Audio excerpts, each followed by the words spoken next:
ખુશ રહેવા માટે મેં મારી લાઈફમાં જે 2 વાત શીખી છે એ છે ઝીરો એક્સપેક્ટેશન. કોઈ પણ વ્યક્તિ આગળ કોઈ પણ જાતની આશા નહીં.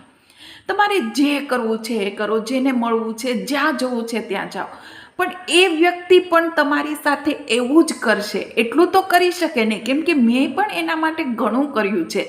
આજે આશા રાખો છો ને એ બંધ કરી દો. બીજું, તમારી લાઈફનું રિમોટ કંટ્રોલ બીજી કોઈ પણ વ્યક્તિના હાથમાં ના હોવું જોઈએ.